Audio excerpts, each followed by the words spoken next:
We're live? Okay.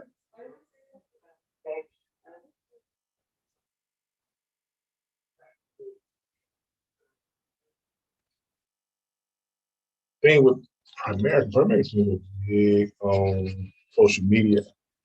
You got your little picture up there. You won't.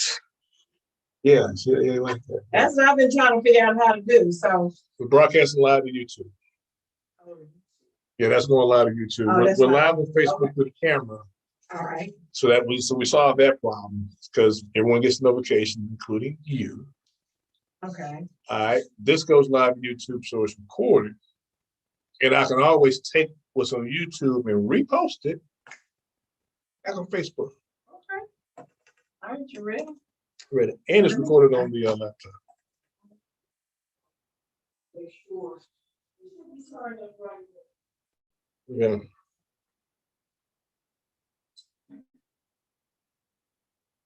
Yeah.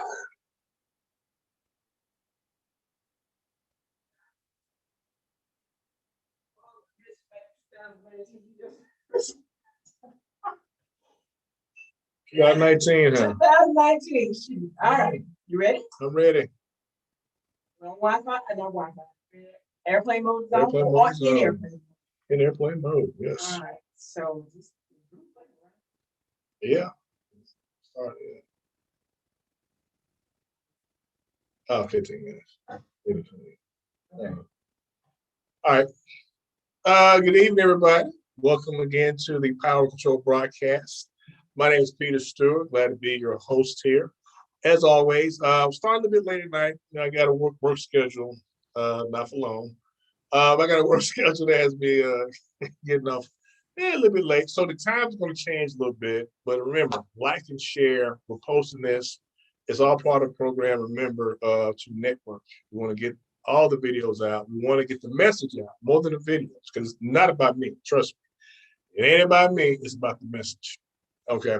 Also, say hello, everybody, to my wonderful executive producer. Hello. Okay, Starcat. Thank you very much. And yes, that is me in a little picture here. It's picture. I am now zooming live to YouTube. So I'm going to build up a YouTube channel as well. And as well as obviously we're on Facebook Live. Okay. Thank you so much, everybody, for tuning in. Thank you, everybody, for watching. Now then, tonight, we're going to talk about the PPP. Got to ask some questions about PPP. A couple of questions about PPP. My brother called me about PPP. Bobby Smith called about PPP. My little glamour girl, she asked about doing PPP. Okay, so I wanted, and I know I've been doing this, and this will be the era, especially Black folk in businesses, small businesses, of the PPP and the Economic Injury Disaster Loan. PPP, for those who don't know, stands for Paycheck Protection Program. That's part of the CARES Act. The COVID Relief Act came out last year, and again, there was another one that subsequently an amendment to it, if you would, another one that came out. Maybe I'll touch on that a little bit. That provides economic assistance to businesses. It's a direct injection directly to the bank accounts of small businesses from the federal government as a result of businesses having to be shut down, closed, operating at smaller capacity, shorter hours. I just found out North Park Mall closes at 7 p.m. So how much I go to North Park Mall, but 7 p.m. for a mall? Oh my God, what are teenagers going to do? Okay, so this is the government came up with through these programs. And a lot of them are targeted small businesses because the first Paycheck Protection Program, the very first one I rolled out a little bit earlier this time last year, was a disaster, went out to big businesses. Now, don't want to get into that. What I did want to talk about is my, applications to PPP and economic injury disaster loans. Oh, it is watching. Okay. Melvin Alexander. Look, Melvin. Okay. All right. This may be kind of small, but so I'll read it to you. This here is because I had a business, well, actually two businesses that I set up that I incorporated, wrote the articles of incorporation, wrote in the number of shares with the Mississippi Secretary of State's office for two businesses, or really three, but two that were mine. And I applied for an economic injury disaster loan last year. The targeted EIDL, economic injury disaster loan, this year is by invitation to those people who applied last year. Again, they're trying to target, they're trying to be more refined. This all comes, from Congress as a way to, through the back and forth of Democrats and Republicans, how it washed out. So there's a targeted economic injury disaster loan. Targeted in this case refers to your business has to exist inside of a particular zone or economic zone that's poor. Okay, I went through that. I'm not going to go through the map, but there's a mapping tool on the SBA, Google SBA mapping tool, and you'll find whether or not your business is in that zone. My business was, I use my address on Toole Avenue, which is right smack dab across from Jackson Medical Mall. 5 points, as a matter of fact. So this was my actual application for the targeted economic injury disaster loan, telling me you have to be located in low-income community, suffer economic loss greater than 30% is what this says here, must have 300 or fewer employees. Now, something else that you also need to know is that there's also a requirement for this, and I want to get this word out. This is the word I want to get out. This information I want to get and share and spread. Your tax ID number, your business has to have a tax ID number, okay, from the IRS. Okay, it had to be in business by February 15th of last year. Okay, it had to have a tax ID from the IRS, and that tax ID has to be connected to your business checking account. In other words, that business checking account has to have been opened up with that tax ID number. and the name of the business has to be on that checking account. If it's not, no go, no juice. I had an online checking account for one of my businesses, Hub City Band. That bank actually closed. Okay, so I didn't have the account anymore. So guess what? I got a letter saying, sorry, we could not verify all your information. So Ariel's watching, Robert's watching. hey, Robert, Ariel. So they're like, sorry, we can't give you this target EIDL. You can dispute it or provide some documentation that you want to provide. But hey, we couldn't verify your bank account. So I want people to know that. You do need, it says here, we recommend that you have available your 2019 federal tax return, which is what you would have filed your taxes in 2020, and a business monthly gross receipts, which would be bank statements, for each month from January 2019 through the most recent month-to-date period. Okay, recommend that, but they don't say you have to have that. You can simply type in what your receipts were. Okay, and remember, this is saying 30%, but in the rejection letter I got, it said 50%. So, go figure. I may see, can I pull up that letter? Okay, I think I printed it out. So, and this application number is important because, as you see here, 33, this is my application number. That is going to be needed too if you've got a dispute. That's one thing they're going to need. They're going to want that application number. So if you do an EIDL, they're going to give you at the very end, you're going to see that application number. Make sure you screenshot it, print it out, whatever, and put it in the folder, keep it somewhere, because that is going to be important in the future. All right, now the next thing, let's see here.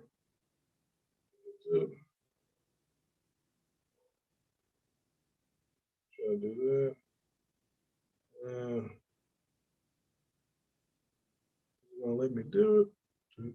Going up. Here we go. All right, this is an actual application. This is the basic application for the PPP. What I want to bring your attention to, here's some basic information it asks for. Business legal name. This is something called the NAICS code, National Association Industry Classification System. Okay. You're going to want to go there, Google that, put that in Google, just put NAICS, Google. You're going to get to the website and you're going to type in a search for your particular business industry. It'll give you that code to choose from. Okay.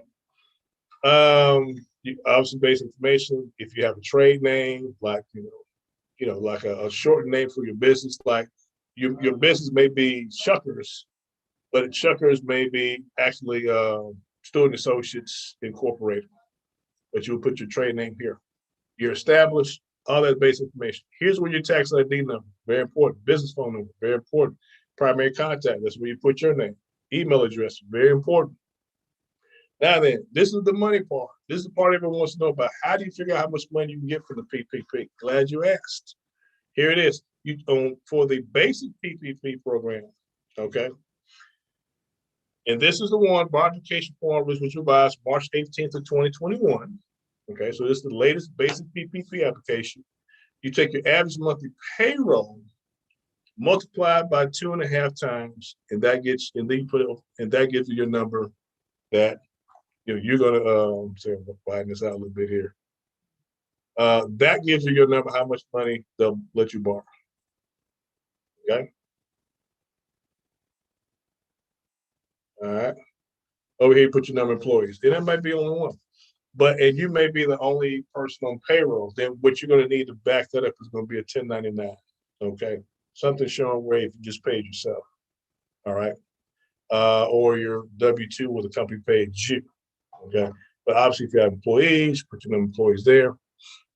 Payroll here. And that payroll will come from a 940 or a 941. That's when you pay your payroll taxes. Okay. Don't want to go too fast, confuse people. But if you're having problems, call me. Okay.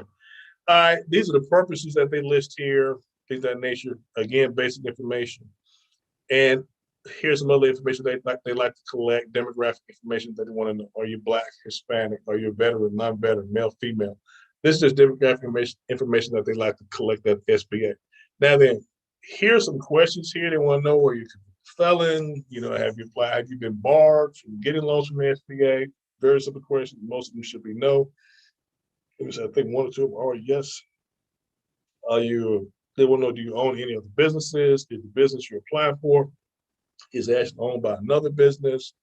Remember, you need to confirm, you need to put your initials here to confirm your answer with question number 5. Question number 6, which is the owner of the business presently incarcerated?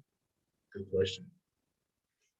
And within the last 5 years, have you committed felony, fraud, robbery, embezzlement, and false statement in a loan application? It wants to know, have you, been convicted of, defrauding, when it comes to loans? Again, you must put your initials here. Don't forget that. Are you franchised? Simple questions. And that's it. Okay? That's it. Of course, then you're going to sign it. The reason why people have been getting these, and I know the reason why I'm getting these questions is because folk are hearing of folk who got, $20,000, $50,000, $90,000, $120,000. Okay. I'm getting these calls because and they're hearing and they're talking to people who actually got this money. And it's like, wait a minute, how can I get so much money? I remember when this first came out this time last year, Starkey was with me when I was working some of this stuff, and people were resisting. Okay, people were like, man, I don't know. They didn't trust it. Something didn't sound right. Or they didn't trust the government, what have you. Sorry. I remember that. Matter of fact, literally, Starkey came down to Hattiesburg. We were in a hotel. Hey, Sharon. And literally, I got the instructions for the PPP, the night before, that Thursday night when he opened up that Friday. And there are people who were skeptical. But the reason why, again, people are getting this money is because this is probably the first time that the process wasn't just simple, but it was fair. If you have the documentation, people, if you submit the paperwork, you're getting the money until the money runs out. Just that simple. When the playing field is level and the rules are clear, folks succeed. It's just that simple. So that's what's going on. That's why you're hearing folks talking about getting this money, because it really is, it's as simple. And now let me give the follow-up answer to the next question is, well, if somebody didn't quite turn in some truthful stuff or the numbers, they kind of projected their numbers. Okay. They said, well, I expect to make $55,000 for the year. Well, the year is really kind of up. But you don't have to file your taxes until May 15th. Got a question? Okay. Because I didn't know anything about it until this one. Okay. I'm not sure. About the PPPs? Oh, the show. Oh, okay. I don't know. Or both. Yes. So if you project, guesstimate on your paperwork, okay, this is where you are. It needs to match your taxes. So you end up with a tax bill, all right, or B, obviously you got to pay the money back and it can't be forgiven, which the PPP can be. You can file, there's paperwork, you go back again and file to get it forgiven after 8 weeks. Okay? I want everybody to hear that again. After 8 weeks, you can go back and file to get your PPP forgiven, which means written off. The money you borrowed became a grant, it became free money. Okay. If your tax information doesn't match up on May 15th, or if you don't file your taxes May 15th, you got to pay the money back. Okay. 2, you're also going to be stuck with a tax debt. Okay. Anyone who wants to come on and discuss, ask questions, please feel free to. I know that's a big question. It's kind of like I would have people who would ask me for health insurance. Okay. And they will call me up and say, look, my son has a brain tumor. Okay. We make not enough money. We're supposed to be on Medicaid. But we don't make enough money, but we win that there's a gap where they make too much money to get Medicaid, but not enough to get a tax credit. They're in the hole. There's a gap. And I tell them, I say, look, this is what's going to happen. Your son has a brain tumor. Okay, so you're telling me that there's access to healthcare that gets your son healed. It's just that you can apply for it and you may have to pay later on next year, pay back some tax credits. You can go ahead and do this application, get the health insurance, get your son healed, and then, okay, come back and come next year, work out whatever you got to do to pay those tax credits back to the IRS. Okay? So I'm not telling folks, please don't do anything false, anything wrong. Don't make up any business. The main thing is that you need to have had a business already, February 15th, 2020. You need to have already had that tax ID number and already incorporated in the state of Mississippi. Says, yes, I'm behind. I'm glad for those who are able to get it. Tell Mr. Stewart. All right.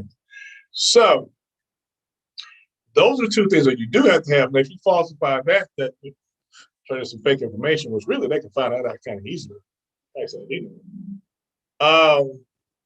Really, it's kind of hard to fake that.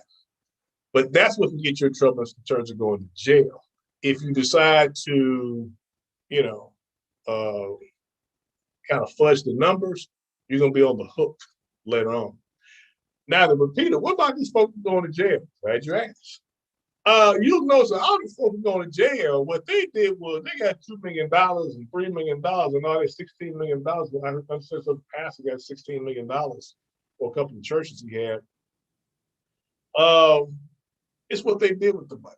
It's when they went out and he bought a bit. Okay, that was the problem. If you took the money and you take this money, you get $50,000, $20,000, $90,000. And you put in a business and you come up with business receipts. And let's say you actually started, but you take it and you then start a business. You go out and get a business checking account. Okay, now you need to already have the tax ID number. You need to already have a file with the Secretary of State. But you go out and go get a business checking account and you start buying, you go buy a two zero turns, a trailer, and an old truck, and a pressure washer, and a barbecue grill. And you go out, you go hire some people, give them a job, and they use that stuff, the zero turn, the pressure washer, the barbecue grill, to start making some money. You give them a job. You are not going to jail.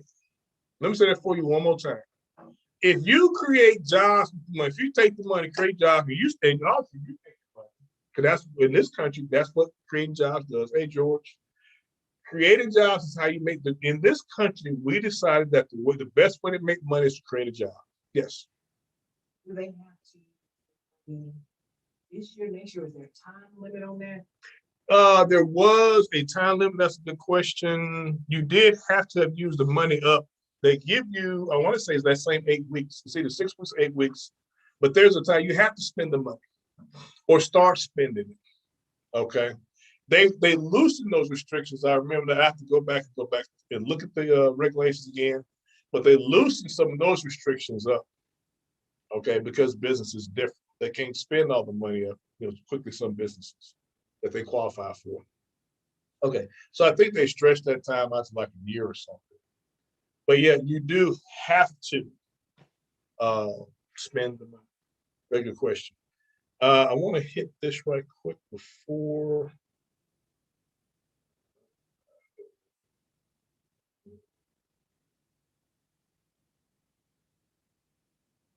This is a second draw bar application. This is people who already got a PPP and come back again. I want to just let you know that, yes, if you already got a PPP, Sharon and everybody else who's asking, yes, you can come back and get a second. Okay? This is the application for your second draw bar application form. All right. Get average monthly payroll 2.5 times or 3.5 for next 72. If your next code is 72, it's 3.5 times. So if your next code is 72, you're gonna actually get more money. Okay, I think 72, I think that's trucking or something. I'd have to look it up. But anyway, number of employees, but that's the difference. And you also, again, the one that say a reduction in gross receipts of at least 25%. Applicants for loans of 150,000 or less may leave this blank. Okay. Next. I know somebody's going to say, Peter, this is what you got to do. Here is, you can go to, here I pulled up as an example. This bank has their own application form, Coastal Community Bank. The community banks are a type of bank that specifically targets small businesses. But they're limited to only helping small businesses. They're not the Wells Fargo that were guilty, flat foot guilty, completely, totally guilty. When the first PP came out, only thing Wells Fargo even had any time for was big multi-million dollar, billion-dollar businesses.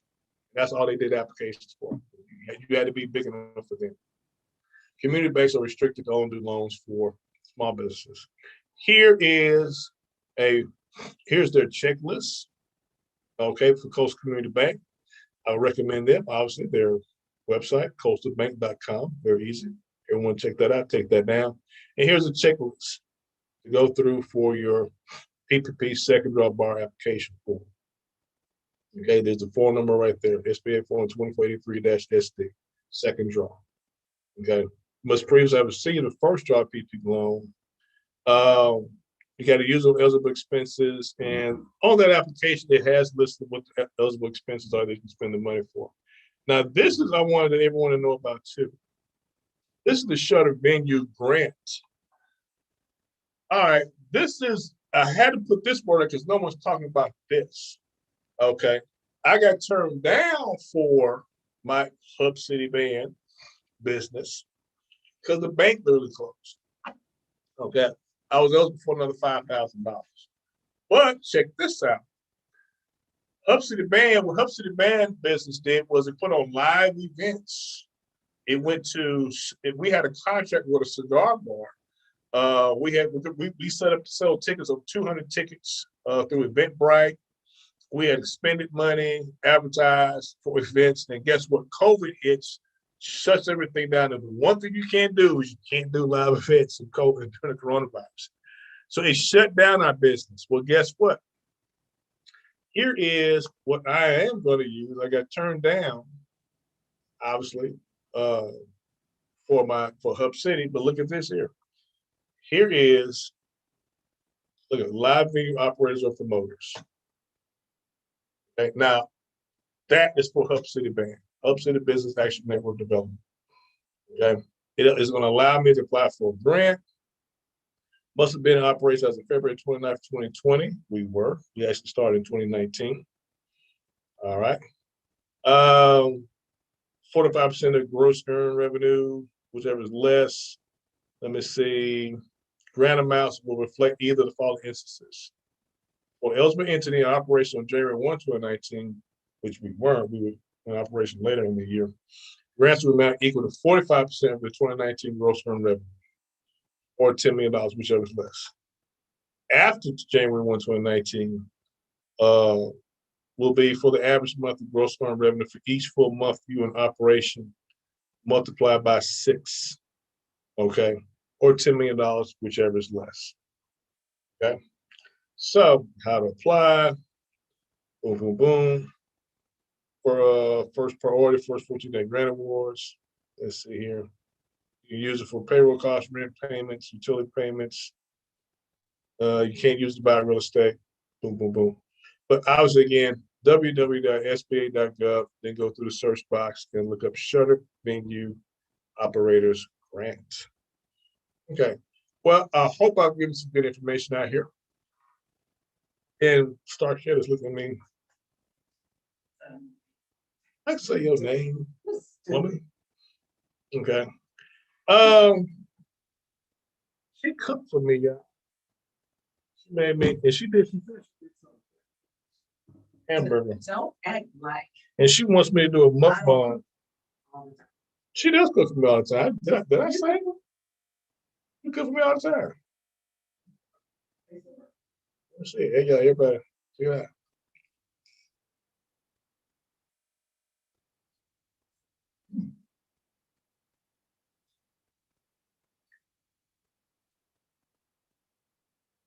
What's good?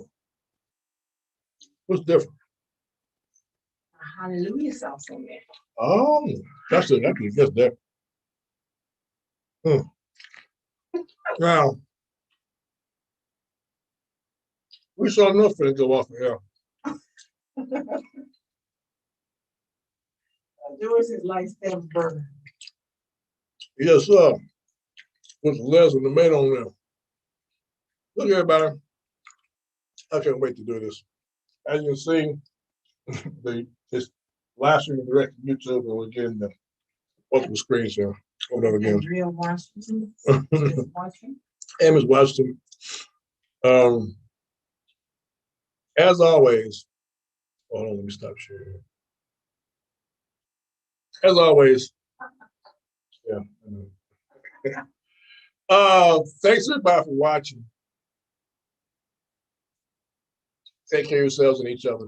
Good night. Good night.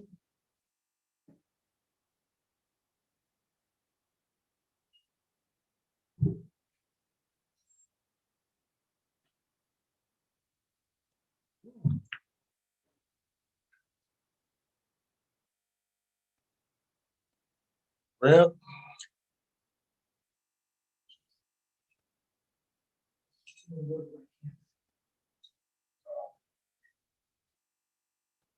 Yeah.